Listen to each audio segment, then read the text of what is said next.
Kinesis. Practical Wisdom with Scott Allen. Hello, I am Scott Allen, and thanks to my daughter Kate for developing the intro to the Practical Wisdom for Leaders podcast, where we offer a smart, fast-paced discussion on all things leadership. My guests help us explore timely topics and incorporate practical tips to help you make a difference in how you lead and live. If you haven't done so, please click subscribe so you automatically, seamlessly stay in the know when we publish new episodes. Likewise, please provide me with feedback. What do you like? What do you dislike? And what else would you like to know? And now, today's show. Today, I have Dan Jenkins and Lauren Bullock on the podcast, and this is going to be a fun conversation because you all had me on as a guest a few weeks back, and we had a great time and a really fun conversation. And today, I said to each of you, I would love to know what you've been learning based on all of the podcasts that you've been doing. So for those of you listening, there's links in the show notes to the work that Dan and Lauren have been doing, and they have a great podcast series. And so today, that's what we're going to focus on. So maybe the two of you could do me a favor and just introduce yourself to the audience a little bit. And then we'll get into what are your learnings, because you all have been on an adventure. Sure. So I'll get started. My name is Lauren Bullock, and I work as an assistant professor of instruction at Temple University. And I am a graduate student getting my doctorate in leadership and change management at Antioch University. And I love podcasting. This is actually my second podcast. So I did the Leadership Nest in my prior job as the director of leadership at Temple. And then when Dan offered the leadership educator, I said yes, excitedly. And instantly, I don't even think I had to think about it. It's like, yep, when do we get started? And so, I've been in the field unofficially since 2012, but I've always worked in higher education, and I work at a large public institution, and I've always worked at large public research universities. I've worked at Florida State and Texas, so been at Temple for 12 years, and just really excited to be here today. And Lauren, you are excited about MLB. I am. I'm wearing my New York Yankees shirt. I'll give you a quick story. So the women in my family are huge baseball fans. So my grandmother was a Mets fan, and my older cousin, she was in her 90s when she died a few years ago, but she used to call in sick on the first day of the Mets season. And she would pretend as if her coworkers didn't know she was this huge Mets fan. And it was their opening day. She'd pretend to be sick. I can say this, she's dead and she's since retired, but I can say this now. I don't call in sick, but I do usually wear some Yankees gear and have been known to get Yankees gear for my husband for Valentine's Day. So I'm very excited about today. They are our nemesis here in Cleveland, Ohio. And then our other nemesis is where Dan's neck of the woods here, the Boston Red Sox. So Dan, would you introduce yourself real quickly? Glad to. So I'm Dan Jenkins. I'm chair and an associate professor of leadership and organizational studies at beautiful Portland at the University of Southern Maine. Been there, I think going into my 8th year. Before that, I was at the University of South Florida, working on my doctorate in curriculum and instruction with a focus on higher education administration, and working full-time there, both as a professional academic advisor and also as an adjunct faculty member, coordinating the leadership studies minor, and was also teaching political science at the Hillsborough Community College there in the Tampa Bay area, actually right across the street from where the Bucks play. And so oftentimes we would, to stay with the sports theme, sometimes on Sundays, right around game time, I would say, I need to get into my adjunct office, which was a much cheaper parking spot than pretty much anywhere else. And so, but before that, I actually did bartend and do some beverage management at the stadium there for several years until I started working on my Ph.D. and just didn't have the extra time on the weekends. So in any case. Well, and we've known each other for, Dan, the two of us have known each other for almost a decade. That's right. Yeah, I definitely reached out to you just over a decade ago. Yes. And then we've written a little bit together. And so I'm excited to hear about what you all are learning. And so maybe that's where we start. What observations do you have based on the conversations you've been having? What do you think? What stands out? I think that what stands out the most is just how much we have had to change and adapt as podcasters to everything else that's changing around us. We when I reached out to Lauren as she shared, and so exuberantly said yes, and we jumped into this project. And if we go back to our first podcast of starting with why, I think we still are following that vision of we wanted to create a place and a virtual space and a podcast where we could share resources in order to develop and increase the capacity of leadership educators who do this work, whether they're in curricular or co-curricular spaces, mostly in higher education, but also outside of those contexts. And we didn't think that there would be this, major disruption. And so we've responded, I think, in kind, both with some of our own processing of what's going on and how we're working through some of these challenges, but also adapting really quickly to, having you on as a guest to talk about some of the ways that you've been adapting your virtual environments and Zoom meetings and things of that nature to teach, but also to, different guests to find out, like, you had to change a conference at the drop of a hat. How'd you do that and make it a virtual conference? You had to start teaching online. You had to start, doing this or that, or changing your entire co-curricular leadership program, in a week's time. And how did you make these decisions? And so we had set out to have a very different, quote unquote, second season than what we actually ended up doing. And we're going to wrap that up next week with our last episode in that group. And then we're looking forward to, to the fall and to probably late summer as we're starting to interview some folks. And what we had planned, I think, as our third season originally is not going to be what we end up with. We're really trying to reach out to folks that are experts in different layers and levels and fields of leadership development within higher education to share with our listeners, like, how do you do this? How do you do that? How do you work with, DEI questions? How do you work with athletics? And there's just so many great ideas that Lauren has come up with and that I've come up with that we've translated into guests. And we're super excited about who we're going to have on over the next few months. Oh yeah, definitely very excited. Yeah. Well, and so adaptability, right? That's right. You guys had a very powerful episode I listened to after the incident with George Floyd. You've explored a number of very, very important topics and adapted on the fly. Well, and I think what helps us is our approach isn't always from we know everything about leadership, but it's like, we know these things and we're curious about what other people have to say. And I think our podcast, and this was our strategic message from the beginning about really continuing those conversations, we've been able to expand the space in which we have those conversations, as well as extend the access to other people who might not know. Like, I know that I'm interacting with people who might not have heard about some of the associations that we talked about. Like our second season, it was a big deal that we talked to everybody in ILEC. And we said, here are the things that make these spaces really unique. And here's how, based on what your values, what your approach is, how they can help transform your career. And so I think a lot of it is just being very strategic with our message from the beginning about what we wanted to do, being very adaptable. Like, there's probably 2 seasons worth of material in just season 2. But also, like, that kind of helped us stay the course and really make decisions about who we were going to reach out to and why and what we were going to learn. But I definitely think what I love the most is we've now expanded the number of people who are believing almost that they're leadership educators because we're reaching an entirely new group. Oh, that's awesome. Well, and really quickly define ILEC for the audience. And also, what have you learned from those different conversations with folks in those different organizations? Sure. Yeah. So the ILEC, it's an acronym for the Inter-Association Leadership Education Collaborative. So that was ideated by a group of leadership educators, both in curricular and co-curricular spaces, around, I want to say 2012 or 2013. And the idea there, which was led by Craig Slack, who longtime leadership educator, I think 30 years in the field. We actually had him on as a guest to talk about his work there at University of Maryland, as well as directing the National Clearinghouse for Leadership Programs. And the member associations were basically any higher education focused professional association that had leadership educators as some of their members. There are some, like the Association of Leadership Educators, where every single member is, it's not just a clever name, is a leadership educator. Then there are some like NASPA, which is a large student affairs focused professional association, where some of the individuals, actually a large chunk, maybe 40 or 50% do identify in that space, whether they work with Greek life or student activities. But there are also faculty and individuals that work in higher education spaces that are not leadership educators. And so also student unions professional association, student activities professional associations, ACPA. I know I'm going to leave one out, the International Leadership Leadership Association. And so it was just great to talk to individuals in all of those associations and to let them have a place to share some of the great resources and other professional development types of opportunities that they have for leadership educators. Well, and what have you learned? What stands out? Geez, that's such a tough question, right? Because this is just like a walking learning experience, right? So on the one hand, you know what I've really appreciated, and I don't know if it's learned, but I think it's more affirmed,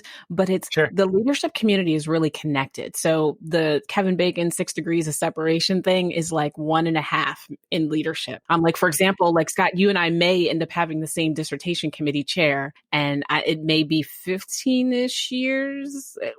I mean, I don't want to date anybody, but it may be, and the way I'm going, it may be another decade before I finish. Not putting that in the air, but through our podcast, we were connected in this space, and I just feel like one of the things that's really affirming about the podcast is it feels like a community. It feels like a leadership family of folks, and I don't say that disingenuously, but it's we're able to laugh, we're able to talk, we're able to share our knowledge, ask questions, incite people to be more curious in this space. And this podcast I don't think I learned it, but I think I affirmed it. Yeah, I did go back and do a lot of reading after we talked to different people. And I learned a lot about the history of some of the associations. And I guess, though, I'll say this, and I think it was the ILA episode with Shelley, and she just shared how you could tell her values were so transparent because she just shared how much she cared for leadership educators. She wanted leadership educators to do their best job, and she felt like very committed to being a part of that process. And it was so motivating because we teach leadership, so our expectations and standards, the people that are watching us, like, are higher,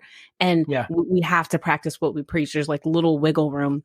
And it was just affirming to, in these conversations, see how people are doing that work, being vulnerable a little bit, but really trying to earnestly do that work to help make our world better. It sounds so cheesy, after school special, but it's who I am. Well, you talked about learning. I mean, that's a theme that for me has just really been a thread, whether it's purchasing John Wergen's book after I spoke with him, or Kathy Allen after I spoke with her. Ron Riggio sent me an article after we spoke, and Susan Murphy sent me which then really served as a foundation for my conversation with Susan Murphy. Barbara Kellerman wanted me to read before we spoke, and so I did. And of course, after my conversation with Julie Owen, I learned I have a lot to learn in this space. So that's been humbling. I mean, you exist in a profession for a number of years and you think you have a command, and there are so many nooks and crannies that if you aren't on top of it, you get behind. And I think that's a learning for me, for sure, is there's so many different perspectives and so much learning that can occur through this medium as an impetus, right? Yeah, and Scott, I think what I learned, so there was a little bit of affirmation, I think, too, to echo what Lauren said. I think it was definitely reaffirming, thinking back to the first episode we ever did last December was one called Who Are Leadership Educators? I shared some of the research I'd done of a study of 13 leadership educators from around the country back in 2014. And one of the major findings from that study was not only that leadership educators really see themselves in somewhat of a helping field, but how much they emphasize the development of others, whether it be adult development, human development, leadership development, obviously, so many different forms of development. And that was paid forward in the way that they approached every single interview that we've had. Not every single one of our podcasts has had a guest, but every guest that we've had on has been so generous with their time. You could tell in the stories that they shared and the way that they approached being a guest, how much they were invested in developing others, whether it be bringing them into the association, giving them resources, giving other people opportunities, whether it be students or young professionals or what have you. And it just echoes and resonates through the stories that we've been able to facilitate. I would say, too, that we've been affirmed that what Lauren and I are doing is beneficial and helpful and actually making an impact and a positive impact to the field. Folks have said, wow, thank you for doing this. I can't tell you how many times, which we don't expect our guests to say, is not only like, thanks for having me on as a guest, humbled or what have you, but thanks for doing this. Thanks for creating this forum for this, because we really don't have as many professional resources and development resources for leadership educators as we feel that we should. And so, that's our drop in the bucket or splash in the pond or whatever you want to call it. And we hope that others follow suit. And I love the podcast that you've been able to put together, although slightly different angle. But these are needed, particularly for our field and for the professionals and for leadership educators trying to get better at doing this work. And certainly how things are adapting so quickly with our move to virtual and technology enhanced spaces. Totally. Well, and I don't think it's a drop in the bucket. I think it's your ripple. I'm going to post the RFK quote in the show notes, but I think you're making a ripple. I'm comfortable with that. What else is standing out for you? I'll say this really quickly. I feel like I sometimes wish the conversations Dan and I had during planning were recording, because we have they're good and funny. We always start out with kind of what's going on in the house. And there's this like personal side to this, like, how are the kids? How's the wife? How are you doing? Are you stir crazy in this global pandemic? How are you doing with civil unrest? So there's this personal side of it. And it just, but I think Dan and I have had some really good conversations and generated questions and ideas that we want to ask other people. And we feel like, if we as leadership educators in our professions are asking these questions, then we know there are other people out there. And oftentimes it's like, well, who do you know that, okay, let's do a Google search and let's see what we can find. And so it's just this added level of learning. And I think it all ties in with the thought that, the more you learn, the more you realize you have so much more to learn. And I think that that's been one of the bigger things for this, because it's a lot of work. Oh yeah. 30-minute, 40-minute show. And there's probably, like, Dan, we meet regularly without recording. Right. And then behind the scenes, like, I know we're sending each other emails all the time and just doing so much work. And I love it. And it's great, but it's a lot of work to get to this space. So anybody that's trying to start, just take don't do it during a dissertation, take some things off your plate, maybe give your children away, whatever you got to do.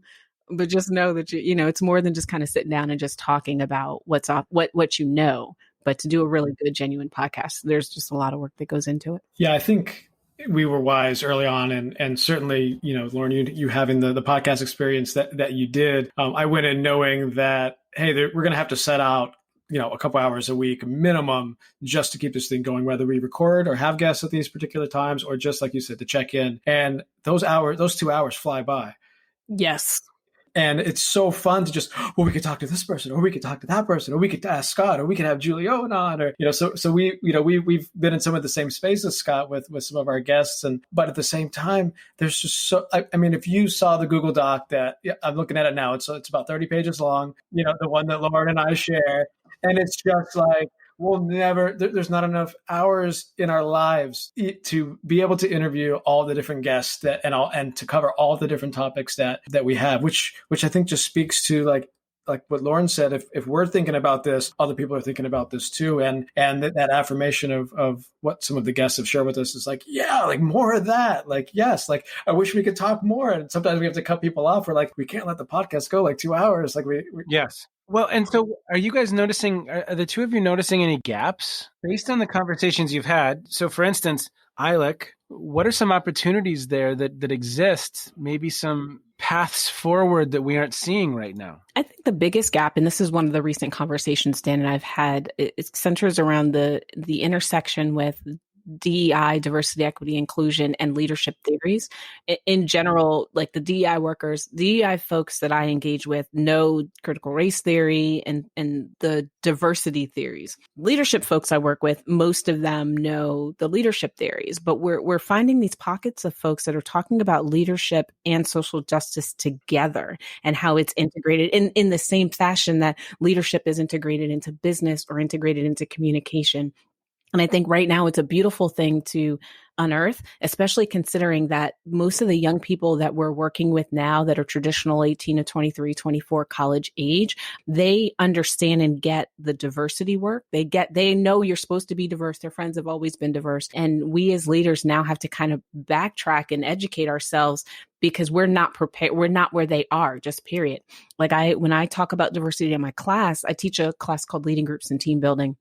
And there's one session where we hyper focus on what diversity truly means in groups and teams. And my students inevitably start out with, oh yeah, we get it. We're just waiting on our leaders to get it. And so for me, I really kind of struggle with that. Like I lie and say I'm 25, but I may or may not be near 40, 45. And so it's my people that kind of have to get out of the way of these young people sometimes. And so we're unearthing and having those discussions and we're not there. We haven't figured it out, but it's one of those things that like, we know if we're thinking about it and our news is thinking about it, we know other people are thinking about it, and they want to, in the same way we do justice to, the leadership challenge, they want to do the same justice and feel comfortable and talking about it. And so I think that's definitely one thing that I've seen emerge. I'm trying to think anything else. Dan, you got anything? Yeah, you got some. I think, of course I do. We can do this show without Scott, right? I'm not even here anymore. You guys are just talking. So to piggyback off of what you were sharing about, diversity, equity, and inclusion, this also came up yesterday. I was part of the International Leadership Association is hosting what's called Free Online Critical Conversations. The topic is how can leadership educators respond to our changing world? And it's a group of 10 facilitators that I'm a part of called the Leadership Education Academy. We had actually planned to do this very intensive 3.5-day experience for the fourth time. It's a biennial experience, but that got postponed, just like many other things due to COVID. And one of the things that came up several times during some of the small group breakouts that we had about 90 people attend the first one yesterday. And it was about, I need activities and I need to build my capacity to have these conversations around diversity, equity, and inclusion. Where do I go for this information? And there are some experts for sure, but there are not a lot of experts. And oftentimes, and we wrote about this well, I didn't write about it, but I was Carrie Priest and I edited a recent New Directions for Student Leadership journal about this. And one of the chapters was about leadership educators as social justice educators, because oftentimes it falls on the lap or on the responsibility of leadership educators. Like, hey, y'all teach leadership. Like, you know how to deal with diversity and equity and inclusion, and how to teach it and how to have these really difficult conversations about everything that's going on right now. Like, you guys got this, right? And some of us have some experience, but no, we don't all got this. And some of these conversations yesterday and that Lauren and I have had, and with some of the guests that we've had too, is like, hey, this stuff is hard and we're struggling too. And it's not only struggling with DEI issues, but also the pandemic and crises. Like, while there are some experts that have talked about crisis and leadership and higher education, and the ILA did a webinar with Ralph Gigliotti, who wrote a great book on crises in higher education. I think it was published at like just the right time. Like, there are not hundreds of experts on these areas. However, we've been kind of tasked with, hey, y'all know how to deal with this, right? Crisis is just one of the things we teach. It's just it's just one service we offer. You got it. Similar observations on my part. Again, I go back to my conversation with Julie Owen, and I left that conversation just flat-footed. And if it's conversations about diversity, equity, and inclusion, I'm also flat-footed. I'm in the mode in both of those spaces of just trying to learn a lot. And that's the space I'm in right now. But I love what you're saying, because I don't necessarily feel prepared to facilitate those conversations, facilitate that dialogue. Those are situations where I don't want to make a mistake, but I also, it's critical. It's important. So I'm learning. I'm learning a lot, but I couldn't agree with you more, Lauren, that's a space. I think of the work of John Dugan. Have you all spoken with John? Not yet. I would love to have John in the MSL work and the leadership theory book that he put out a few years ago. Mm-hmm. Write that down. It seems to me that that's one of the closest. Dan, would you agree that his work is some of the closest that starts getting to the critical theory? Yeah, I'd say, and Julie Owen's book after that, focusing specifically on like women and gender issues and some of the race issues as well. Yeah, there's really not much out there. I know that there's and I swear it's not going to come to me. There's a book, something to the effect of like a short book about critical theory or something like that. And the author's name isn't coming to me, but that is something that we have brought into a lot of the leadership educator workshops. In fact, that Leadership Education Academy, one of our lead facilitators, Ryan Satterthwaite, who runs the Leadership Center at UNLV, he brought in critical theory as kind of like a short, like one-off activity a couple times ago when we offered this, and that got such a great response. He's like, well, what if we made this like an even bigger part of the experience? Because leadership educators are really hungry for thinking about things in these ways and challenging assumptions and really finding ways to apply their critical thinking because they want their students to do the same thing, particularly with our current political situation and all of the different challenges that we're facing as a society. I think I have two things that I think about. The first thing I think about is, as we're thinking about books, there's a really great book that I'm reading called Conversations in Black.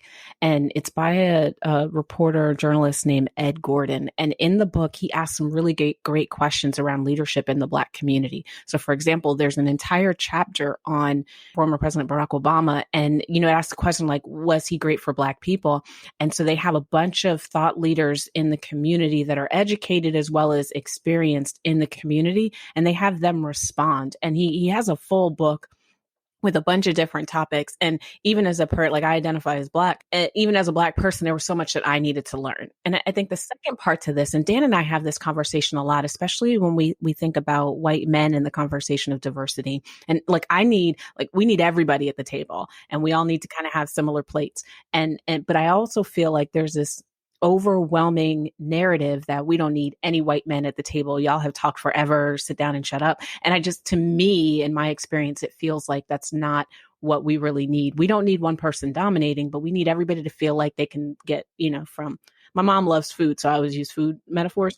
Everybody can grab from, the buffet table, right?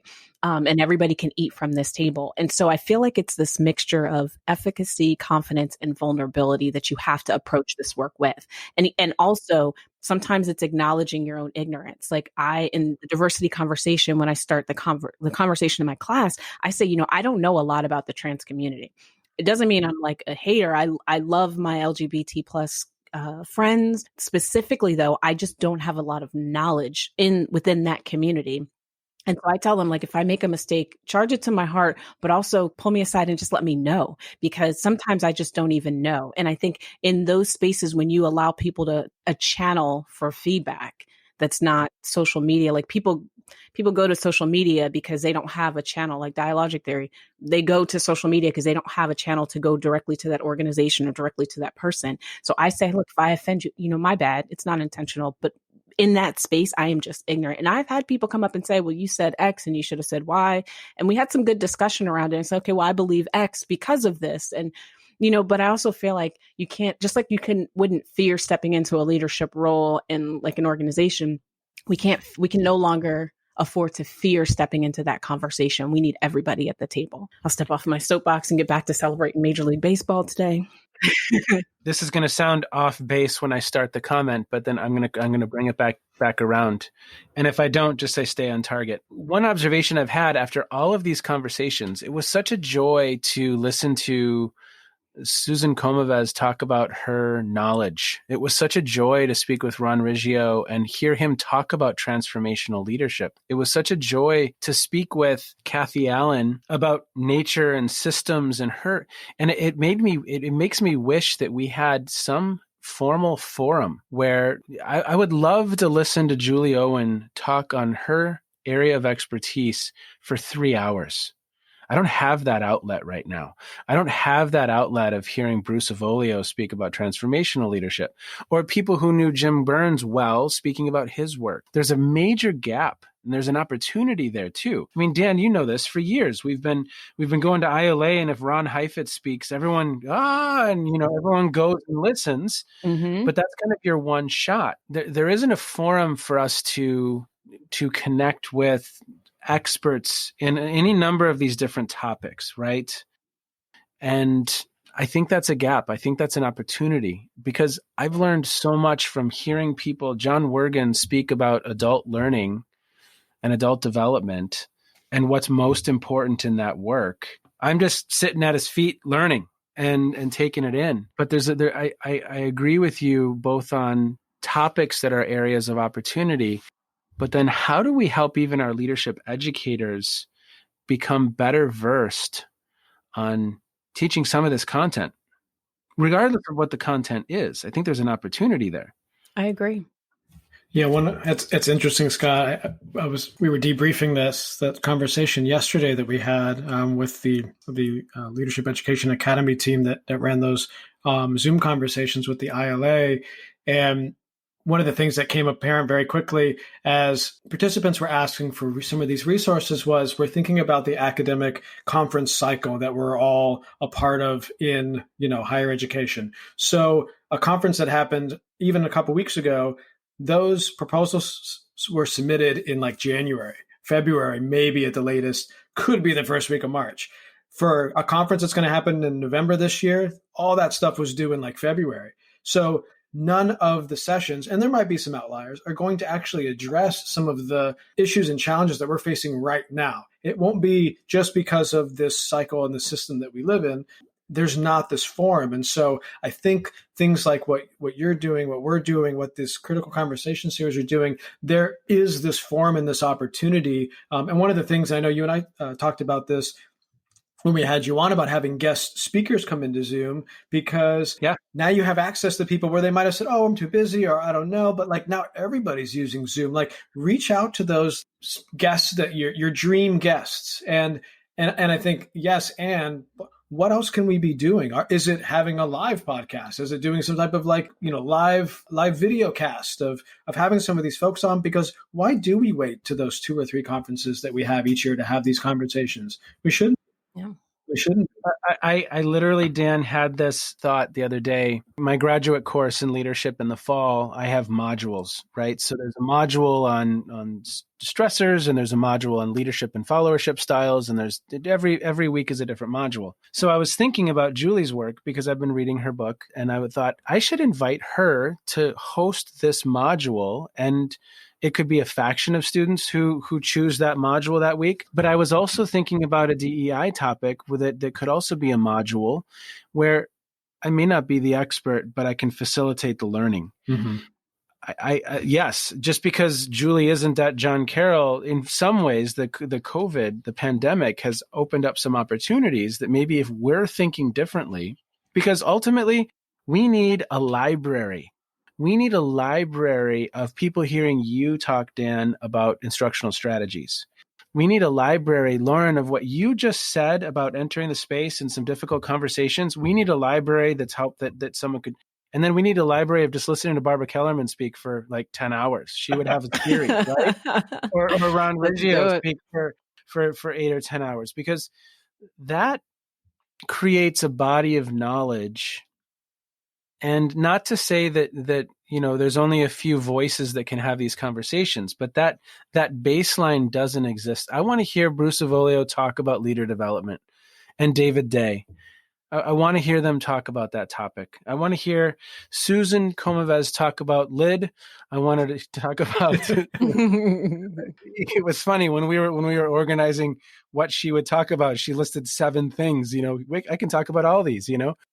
And so I think there's so much opportunity there, and I love how you're thinking. I mean, it comes back to those conferences. The business model of those conferences is accept as many proposals as possible and invite, and then people come in many cases. And I think that takes away from potentially having a track where we are hearing from Ken Blanchard on situational leadership.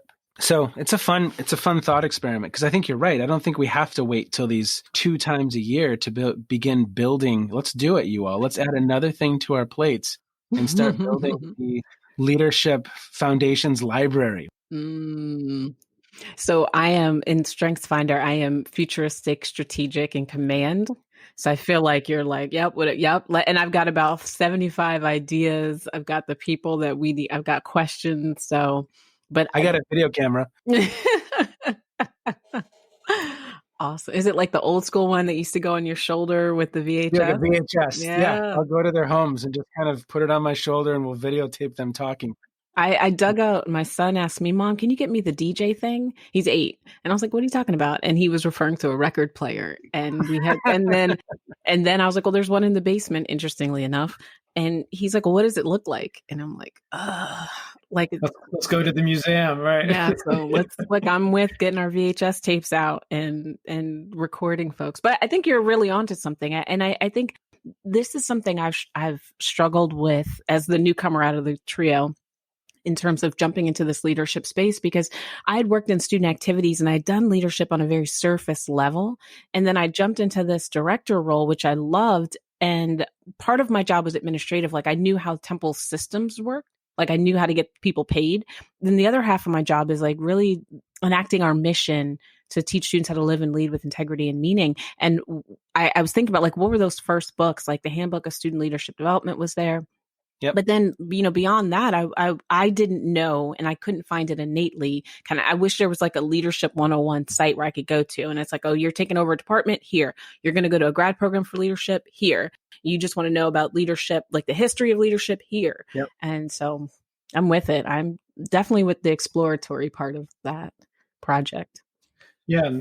And two, it certainly is, gosh, it's come up so many times, this, being part of like conference organizing teams where we discuss, well, what if we had, like an unconference track where people submitted their ideas and then facilitated, this or that, at the drop of a hat. From a logistics standpoint, there's so many folks that are, those that are going to corral or have some control issues that are like, but what if like this like radical leadership educator comes in and starts, doing this or that, or smoke and mirrors or what have you, or worse. And it becomes like you're attached to, like, as you said, Scott, the business model, you're attached to the brand of this professional association or that professional association. Like, how do you keep like tabs on something like that would be so just like emergent and like, constructivist? But that's kind of what we need. And maybe it just takes someone or a group of folks that are, we're all not affiliated with any particular, we're just a bunch of leadership educators trying to get together and come to our Zoom meeting.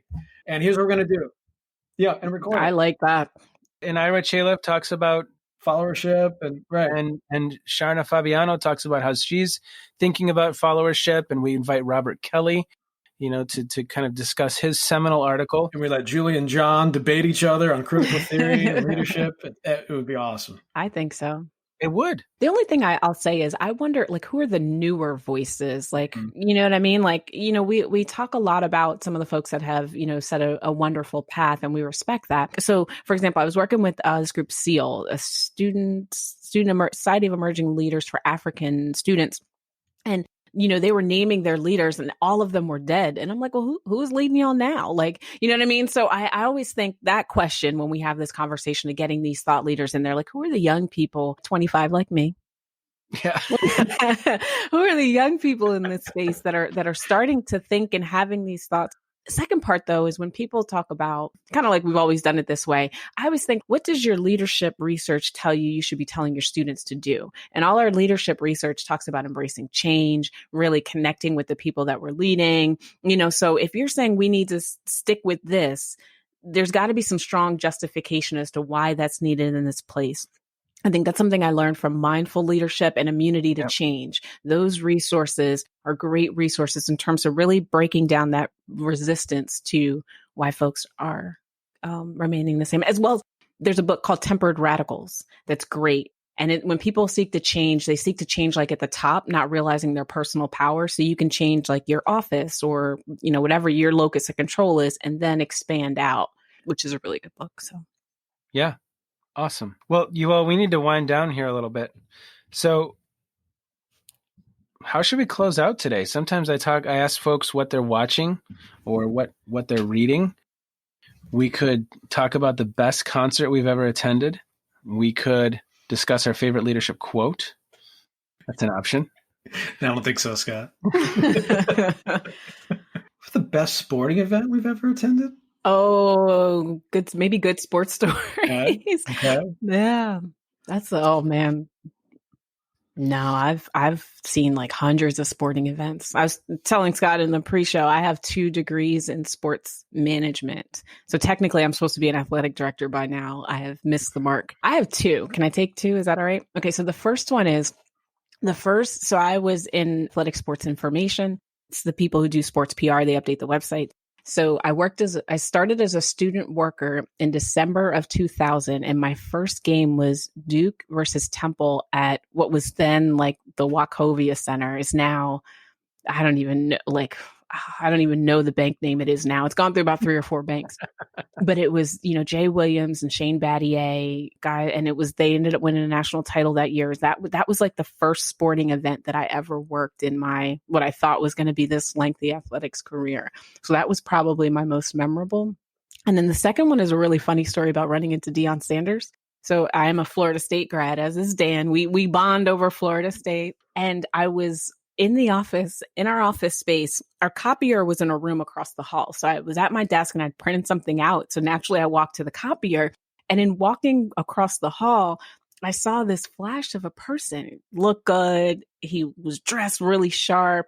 And I was like, I'm pretty sure that I just saw Deion Sanders. So I walked back into my office, and my boss is like, oh yeah, he texted me and said he was going to be here today. And I'm like, wait, Deion Sanders is like wait, whoa, let's walk all this back. He at the time was the PR guy for Deion Sanders when he was at Florida State. So he's like, well, yeah, go tell him to come over. And I'm like, wait, hold up. I'm like lowly graduate student assistant. You want me to go ask Neon Deion primetime to come to you? Like, are you, I don't know. So I walked through the halls and I end up finding him. He's in the Seminoles video area. And I walk up to him and I'm like, hey, Mr. Sanders, like, Rob Wilson, said to come get you. Oh yeah, that's my boy. Wait, take this picture with me. And then we'll go over there and we'll talk to him. Totally took a picture. I've got this great picture with him. We walk over there and he's like, hey, but, and they're like old friends. But before we walk into the office, I walk in first and I'm like, eyes like deer in headlights, eyes wide, like cheesing. And my coworkers are looking at me like, why are you making that face? And then behind me is Deion Sanders walking into the space. And they're like, oh, like, we get your face. And it's like, hey, Mr. Sanders, and then, everybody connected. And I was just like, I can retire from sports. And like, I thought was going to be like the epitome of my sports career. So those are probably some good memories. I probably got 100 more. That's awesome. Yeah. Yeah. So, I think that I'm going to have 2 as well. And one will be short and one will maybe be 30 seconds longer. But freshman year, I was in the marching chiefs in the big marching band at Florida State University, and played sousaphone, played the tuba, hosting University of Florida. Hosting the University of Florida that year was just, I've been watching them on TV since I was, a tween, but to actually be there, I think we were like ranked number 1 and number 2. We ended up playing for the national championship that year, and just the energy and the excitement and just the whole thing. And we won to boot, but it was just, Bobby Bowden, Steve Spurrier, like 83,000 fans. It was unreal. And so like being a student and a band member and a fan, like all that coming together. And beating the Gators, always a good day. Always a good day. It's never unsweet. The other would have been first time I ever went to Fenway to see a Red Sox game. Not a huge Red Sox fan. I don't hate them. It's just not a big fan growing up in Tampa and following the Rays and being in the same, division as them. And so first time ever, I'm going with my buddy, and he grew up in Boston. He'd been to 100 Red Sox games. And second, third inning, Red Sox are doing all right. We're playing the Orioles. And, it's like 5th inning, 6th inning, same pitcher still in.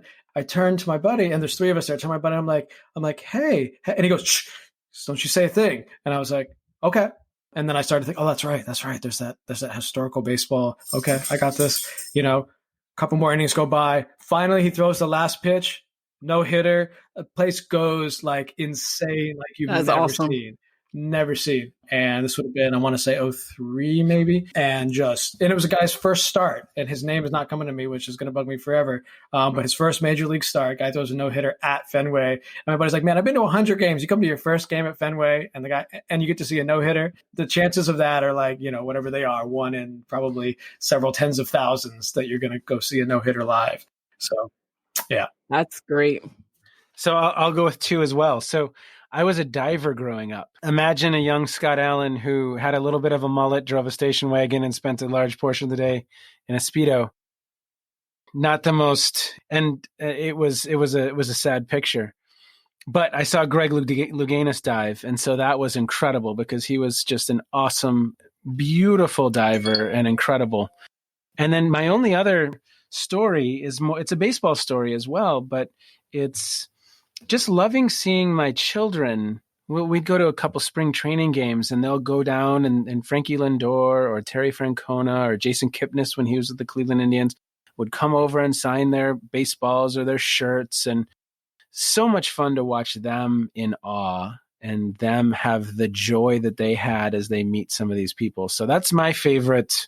I've loved watching that. And I think I might have, well, maybe I don't. Yeah, I have one of the signed Terry Franconas behind me right now. And that's just so much fun because they have so much passion about it. And you two have passion about this topic of leadership. How about that for a transition? And Lauren, you have a hard stop. And Dan, I'm sure you have a whole bunch of other things to go and lead for the rest of the day. I'm off to lead, Scott. I'm off to lead. I know what I'm going to lead, but I'm going to lead something. Thank you so much to the two of you for being with me. It's been a lot of fun. I appreciate it. Man, this was great. Thanks so much. Yes. Take care. Be well. My 3 words for Dan and Lauren are fun. Obviously, they're a lot of fun. Explore. These two are exploring and making a difference. They are in the spirit of that RFK quote that I had mentioned in the episode. They're making a ripple of hope. And I commend them. I really do commend them for the work that they're doing to try and make sense and help educators better understand the resources and tools that are available to them. Now, a couple things that stand out for me. We had that conversation about gaps. I think there's a couple gaps. And so we were talking about some of the gaps around diversity, equity, and inclusion and leadership. And there's opportunities there for us. And Lauren said something very, very powerful. She said, when we're entering these spaces where some of these difficult conversations are occurring, she said it's a mixture of efficacy, confidence, and vulnerability that you have to approach this work with. And also sometimes it's acknowledging your own ignorance.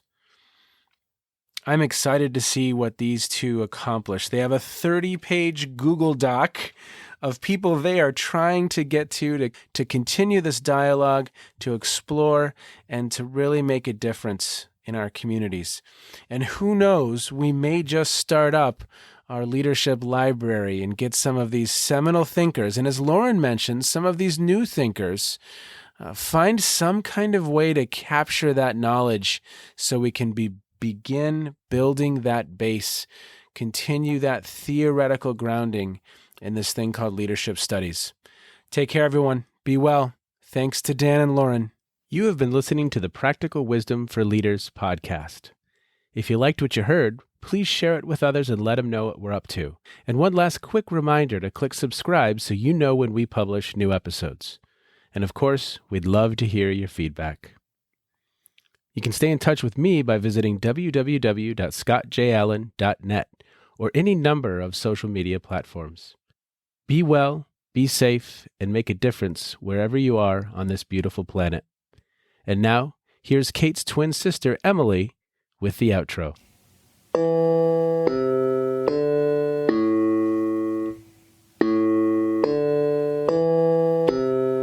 You've been listening to Phronesis, Practical Wisdom with Scott Allen.